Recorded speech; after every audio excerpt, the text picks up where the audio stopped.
तो जहां एक तरफ अयोध्या में तैयारियां धीरे धीरे पूरी हो रही हैं, वहीं मध्य प्रदेश के खंडवा में एक ऐसा मंदिर है जो अपने उद्धार की राह देख रहा है।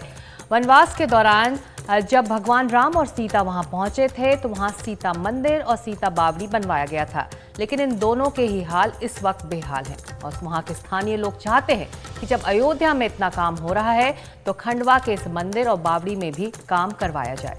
हमारी विशेष रिपोर्ट।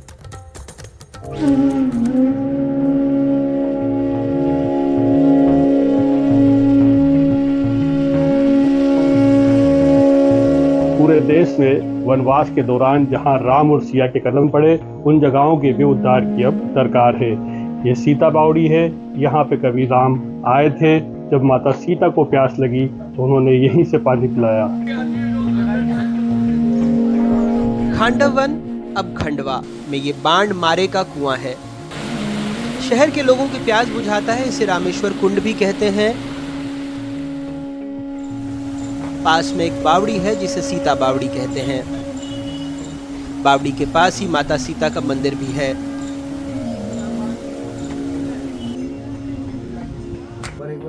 इन सारे पौराणिक स्थलों की हालात ये तस्वीरें बता देंगी। नाथ संप्रदाय की कंचनजोगी देखभाल करने की कोशिश कर रही हैं। ये मंदिर बहुत बरसों पुराना है। पहले हमारे दादा दादी के दादा आए, परदादा, फिर दादा दादी, मम्मी पापा, ये हमारी चौथी पीढ़ी, हमारे बच्चों की पांचवी पीढ़ी है। सेवा करते हैं। पूरा जंगल था। मान्यता है कि त्रेता युग में जब भगवान राम वनवास गए तब खांडव वन यानी खंडवा में रुके। यहाँ माता सीता को प्यास लगी तो भगवान राम ने तीर चलाकर धरती का सीना चीरा। वहां से जलधारा निकली और सीता ने अपनी प्यास बुझाई। जिस जगह ये सीता बावड़ी और मंदिर है, कभी वहाँ आम के बड़े बड़े पेड़ हुआ करते थे जिन्हें आम्रकुंज भी कहा जाता था। अब यहाँ रामेश्वर कुंड ऐतिहासिक सीता बावड़ी और मंदिर तो है, लेकिन यहाँ रख रखाव के अभाव में कचरा, मलबा और अतिक्रमण ने पुराने वैभव पर कब्जा कर रखा है। पुरातन काल में कभी आम्रकुंज हुआ करता था। यहाँ पर आम के कई पेड़ थे, लेकिन अब आंवले के पेड़ हैं। यहाँ पर अब चारों तरफ अतिक्रमण पसरा हुआ है। सरकार यही है कि सरकार इस ओर ध्यान दे और यहाँ पर फिर से उसकी पुराना वैभव लौटाया जाए। मंदिर के जीर्णोद्धार के लिए सालों पहले आंदोलन भी हुआ। अब लोगों में नई आस जगी है।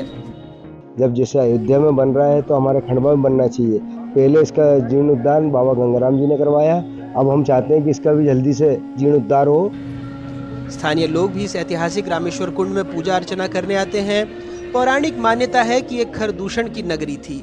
प्राचीन मंदिर है, बहुत छिन्न भिन्न है। सीता मैया का मंदिर पूरी तरह से छिन्न भिन्न है। उसे बनाया जाए। रामलला का मंदिर भी एक बनाया जाए और वो मंदिर का निर्माण होना चाहिए। लेकिन हम प्रभु जहाँ जहाँ गए उन स्थानों का भी जीर्णोद्धार हो तो फिर ये देश सनातन की ओर तीव्रता से अग्रसर होगा। सभी के मन में आया कि क्यों न, जब यहाँ पे इतनी बड़ी धरोहर है तो हम इसको सजवाएं। नेपाल सहित देश भर में लगभग 10 जगहों पर माता सीता के मंदिर हैं। अगर ये मंदिर बनता है तो देश का 11वां मंदिर होगा जहां माता सीता भगवान राम के साथ भव्य स्वरूप में विराजेंगी।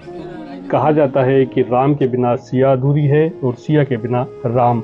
ऐसे में अब लोग यही चाहते हैं कि इस कुटिया से निकलकर माता सीता भी भव्य मंदिर में विराजमान हो। खंडवा से अपने कैमरा पर्सन विजय देवथानी के साथ निशात सिद्दीकी, NDTV इंडिया।